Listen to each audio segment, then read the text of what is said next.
Hello students, welcome back to organised knowledge channel. और आज की जो वीडियो है उसमें हम डिस्कस करेंगे कार्यपत्रक 7 क्लास 9th के लिए। बच्चों ये वर्कशीट है और सामाजिक विज्ञान की वर्कशीट है जो आपके लिए 22 जुलाई 2021 के लिए शेड्यूल की गई है। आज की जो वर्कशीट है उसमें हम पढ़ेंगे इतिहास की समझ भाग 2। भाग 1 में भी हमने इतिहास के बारे में पढ़ा था, हमने अलग अलग काल के बारे में पढ़ा और उसी को हम आगे कंटिन्यू करेंगे और ये आपकी रिवीजन वर्कशीट है। ठीक है, वर्कशीट शुरू करने से पहले बेटा प्लीज़ चैनल को सब्सक्राइब कर लीजिए, बेल आइकन को भी प्रेस कर लो ताकि आपको आने वाली वीडियोस की नोटिफिकेशन वो मिल जाए। टॉपिक क्या है हमारा? इतिहास की समझ भाग 2। तो हमने लास्ट वर्कशीट में पढ़ा था कि इतिहास क्या है। इतिहास जो है वो एक ऐसी कड़ी है जो हमारा जो पास्ट है, जो भूतकाल है हमारा, उसको हमारे वर्तमान काल से और फिर जो भविष्य काल है, ठीक है, उससे जोड़ता है। यानी ये इतिहास जो है एक ऐसी कड़ी है जो तीनों कालों को जोड़ती है। भारत की वर्तमान आर्थिक और सांस्कृतिक विरासत एक लंबी प्रक्रिया का परिणाम है। ये हम सब जानते हैं कि हम भारतवासी हम जो है आर्थिक रूप से, सांस्कृतिक रूप से हम जो हमारी धरोहर है वो हमारी बहुत ही लार्ज स्केल पे है ये। ठीक है, चाहे वो हमारी सांस्कृतिक विरासत हो या आप धार्मिक विरासत को हो, आर्थिक विरासत को हो, लेकिन ऐसा नहीं है कि ये हमें एकदम से अचानक से मिली हैं। ये एक बहुत ही लंबी प्रक्रिया का परिणाम है, तब जाकर ये हमें मिली है। भारत का इतिहास जो है वो बहुत पुराना है। भारतीय इतिहास की शुरुआत सिंधु घाटी सभ्यता के जन्म और आर्यों के आने से कर सकते हैं। तो सिंधु घाटी सभ्यता का जन्म और आर्यों के आने से जो है भारतीय इतिहास की शुरुआत जो है वो बताई गई है। इन दो चरणों को आमतौर पर पूर्व वैदिक और वैदिक युग के रूप में वर्णित किया जाता है। पूर्व वैदिक यानी वेदों से पहले का युग और वैदिक युग यानी जो वेदों का युग था। ईसा पूर्व 4वीं सदी, आज से लगभग 2300 वर्ष पूर्व में सम्राट अशोक के अधीन भारत का एकीकरण देखा गया। तो जो है लगभग 2300 वर्ष पूर्व जब सम्राट अशोक थे तो वो एक महान राजा कहे जाते हैं। और वो महान राजा जो है इतने महान थे कि उनके समय में भारत का एकीकरण देखा गया। एकीकरण का मतलब क्या है कि सारे जो बिखरे हुए प्रांत थे वो सब एक जो है हो गए थे, यानी सब इकट्ठे मिल गए थे। ठीक है, तो वो है भारत का एकीकरण। और बौद्ध धर्म एशिया के कई हिस्सों में फैल गया। आपने सम्राट अशोक के बारे में पढ़ा हुआ है कि बाद में उन्होंने बौद्ध धर्म को अपना लिया था। तो जो है उन्होंने फिर बौद्ध धर्म का क्या किया, बहुत ज़्यादा प्रचार प्रसार किया और बहुत हिस्सों में जो है एशिया जो महाद्वीप है वहाँ पर बौद्ध धर्म फैल गया। सम्राट अशोक के सर्वाधिक शिलालेख प्राप्त होते हैं। हमारे देश का राजकीय प्रतीक सारनाथ के अशोक के सिंह स्तंभ से लिया गया है। तो जो आप देखते हो कि जो कॉइन्स होते हैं उनके ऊपर भी जो सारनाथ का अशोक का जो सिंह स्तंभ है वहाँ से सारनाथ का प्रतीक लिया गया है, जिसमें आपको 3 शेर दिखाई देते हैं और चौथे की जो है पीठ दिखाई देती है। जिसे आपने सिक्के जो होते हैं, बैंक नोट जो होते हैं, सरकारी दस्तावेज, आधिकारिक मोहरे, इन सब पर ज़रूर देखा होगा। पहली सदी में ईसाई धर्म सीरियाई व्यापारियों के साथ केरल पहुंच गया। तो सबसे पहले जो ईसाई धर्म है वो कहाँ पहुंचा? केरल पहुंचा। तो केरल पहुंचने का रीज़न क्या था कि केरल जो है वो समुद्र के किनारे पर स्थित है और वहाँ से बहुत ज़्यादा व्यापार होता है। और जो दक्षिण भारत है वहाँ पर जो मसाले हैं उनका वो एक आप कह सकते हो कि केंद्र रहा है। इसीलिए वहाँ पर जो लोग आए बाहर से तो वो ईसाई धर्म जो है वो लेकर आए और यही रीज़न था कि केरल में ये सबसे पहले पहुँच गया था।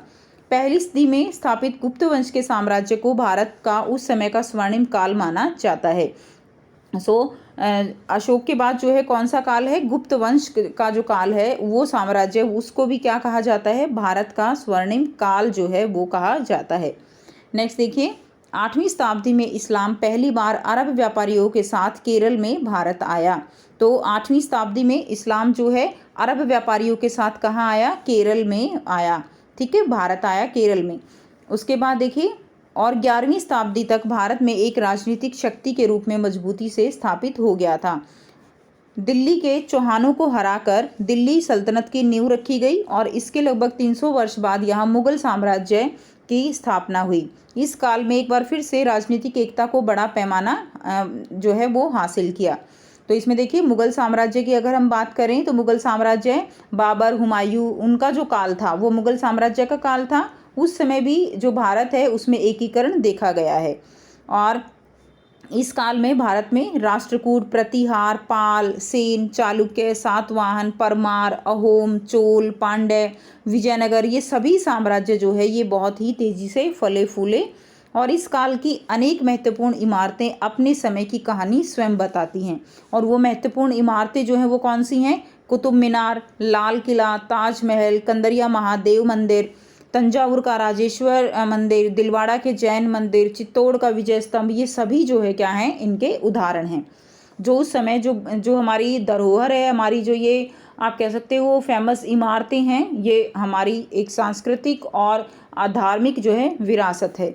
गुरु नानक देव जी ने सिख धर्म शुरू किया। कबीर, मीरा, चैतन्य देव, सूरदास जैसे भक्ति धारा के महत्वपूर्ण संतों ने समाज को नई दिशा दी। तो ये सभी जो है हमारी जो विरासत है उन सब के क्या कह सकते हो पिलर हैं, एक स्तंभ हैं जिनके ऊपर जो है हमारी विरासत जो है वो फल फूलने लगी थी। नेक्स्ट देखिए, चित्र में दिखाया गया है चैतन्य देव रहट जो कृषि में यूज़ होता है, खेती करने में यूज़ होता था। अब तो ये जो है बहुत कम कहीं कहीं देखने को मिलेगा, लेकिन अब ये नहीं है। इसके स्थान पर और आधुनिक उपकरण जो है वो आ चुके हैं। इबादत खाने में अन्य धर्मों के विद्वानों के साथ अकबर, ये जो तस्वीरें हैं ये दिखाई गई हैं। कृषि में रहट, नहरों और तालाबों, लोहे के हल, चरखे से बहुत विकास हुआ। यह काल कृषि उत्पादों, हस्तकला, मूर्तिकला, व्यापार व स्थापत्य कला के क्षेत्र में भारत का स्वर्णिम काल रहा। तो कृषि के में जो है बहुत पुराने समय में ये रहट है, नहर, तालाबों से सिंचाई की जाती थी, लोहे के हल, चरखे से जो है धागा बनाया जाता था। तो ये काल बहुत ही बड़ा स्वर्णिम काल था और इसमें हस्तकला, मूर्तिकला, व्यापार, ये सभी जो है बहुत ज़्यादा फला फूला और इसीलिए इस काल को क्या कहा जाता है? भारत का स्वर्णिम काल कहा जाता है। भारत के गरम मसालों के साथ सूती व रेशमी कपड़े पूरी दुनिया से व्यापारियों को आकर्षित करते रहे हैं। तो भारत के जो गरम मसाले हैं वो भी बहुत ज़्यादा फेमस थे। इसके अलावा सूती जो कपड़ा था, रेशमी कपड़ा, सूती कपड़ा सबसे ज़्यादा फेमस था। इवन इंग्लैंड में 16वीं शताब्दी में भी जो है सूती कपड़ा वो इम्पोर्ट करवाया जाता था इंग्लैंड के द्वारा भारत से, और जो वहाँ की रानी थी वो भी बहुत ही खुश होकर जो सूती कपड़े का फैब्रिक था उसके जो कपड़े हैं वो बनवा कर पहनती थी।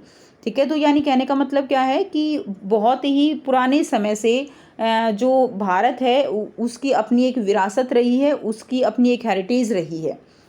ठीक है, अब देखिए यहाँ पे आपको 5 क्वेश्चंस दिए गए हैं, पांचों क्वेश्चंस को हम करेंगे 1 बाय 1। ठीक है, तो आइए बेटा इनको डिस्कस करते हैं। पहला क्वेश्चन है, भारत की धार्मिक विरासत की संपन्नता को पहचान कर लिखिए। तो भारत की धार्मिक विरासत क्या है? हमारी ऐतिहासिक इमारतें हैं और जो कह सकते हो आप जो हमें पिछली पीढ़ी से वर्तमान पीढ़ी तक हमारी अब तक चली आ रही हैं। सो हमारी धार्मिक विरासत ऐतिहासिक इमारतों और सांस्कृतिक परंपराओं जैसी मूल्यवान वस्तुओं और गुणों को संदर्भित करती हैं जो पिछली पीढ़ी से वर्तमान पीढ़ी तक चली आ रही हैं। पहला पॉइंट आप लिखेंगे, भारत की धार्मिक विरासत बहुत संपन्न है। दूसरा, विश्व की 4 प्रमुख धर्म जो हिंदू धर्म है, बौद्ध धर्म, जैन धर्म और सिख धर्म का जन्म यही हुआ है। ठीक है, नंबर 3 आप लिखेंगे, प्राचीन काल से सभी धर्मों के लोग यहाँ मिलजुल कर रहते आए हैं। यानी भारत में इतनी आप कह सकते हो कि इतनी विभिन्नताएं हैं, इतनी विविधताएं हैं, फिर भी भारत के लोग चाहे वो धार्मिक रूप से हों, सांस्कृतिक रूप से हों, वो लोग सब मिलकर रहते हैं और यही भारत की सबसे बड़ी ताकत है। नेक्स्ट देखिए, प्राचीन काल से ही सभी धर्मों के लोग मिलजुल कर रहते आए हैं। नंबर 4, सभी धर्मों की ऐतिहासिक इमारतें भारत में देखने को मिलती हैं और सभी का बराबर रूप से सम्मान किया जाता है। तो ये भारत की क्या है? धार्मिक विरासत की संपन्नता है। नेक्स्ट देखिए, क्वेश्चन नंबर 2 है, ईसाई व इस्लाम धर्म के सबसे पहले केरल में आने के क्या कारण हो सकते हैं? सो दक्षिण भारत प्राचीन काल से ही मसालों के लिए पूरे विश्व में प्रसिद्ध था तथा मध्य एशिया और यूरोप से क्या थे? व्यापारिक संबंध थे। सूती कपड़ा भेजा जाता था यूरोप में और इन्हीं मध्य एशिया और यूरोप के व्यापारियों के साथ ईसाई और इस्लाम धर्म जो है वो कहाँ आए? भारत में व्यापार करने के लिए आए और सबसे पहले व्यापारिक केंद्र तटीय प्रदेश जो है वो केरल पहुँचे। ठीक है, नेक्स्ट देखिए, प्रश्न 3 है, भारत की कुछ ऐतिहासिक इमारतों की सूची उनके स्थान, निर्माता और उनकी विशेषताओं के साथ बनाइए।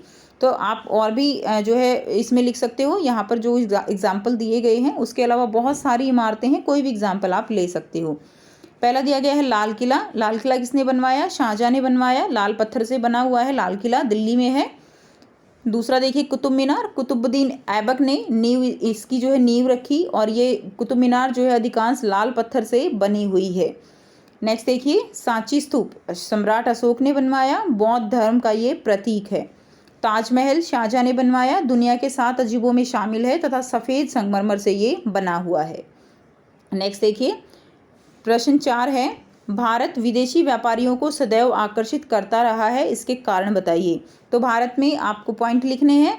विदेशी व्यापारियों जो है क्यों आकर्षित करता रहा है? क्योंकि हमारे पास क्या था? सूती कपड़ा, जिसकी पूरे विश्व में धूम रही है। दक्षिण भारत मसालों के लिए सुप्रसिद्ध रहा है। भारत हस्तशिल्प का भी एक बहुत बड़ा केंद्र रहा है। ठीक है। और नंबर 4, भारत प्राचीन काल से ही संसाधनों में बहुत ज़्यादा धनी रहा है। तो जो कि आप कह सकते हो कि सभी व्यापारियों का ध्यान जो है वो कहाँ था? भारत की तरफ था, ज़्यादा से ज़्यादा मुनाफा कमाने के लिए। नेक्स्ट देखिए भारत के मानचित्र में विभिन्न साम्राज्य व शासकों के क्षेत्र दर्शाइए। तो ये जो मैप दिया गया है बेटा, यहाँ से आप जो है जो विभिन्न साम्राज्य हैं, शासक हैं, उनके क्षेत्र को जो है दर्शा सकते हो इस तरह से इंडिया के मैप में। तो ये जो है दक्षिण भारत के राजवंश मेन, पल्लव, राष्ट्रकूट, चालुक्य, चौल, और यहाँ पे आप ये सारे जो है आप दिखा सकते हो। ये पश्चिम चालुक्य कल्याणी, ठीक है। पूर्वी चालुक्य जो है वेंगी, उसके बाद देखिए वातापी दिखा सकते हो आप, ठीक है।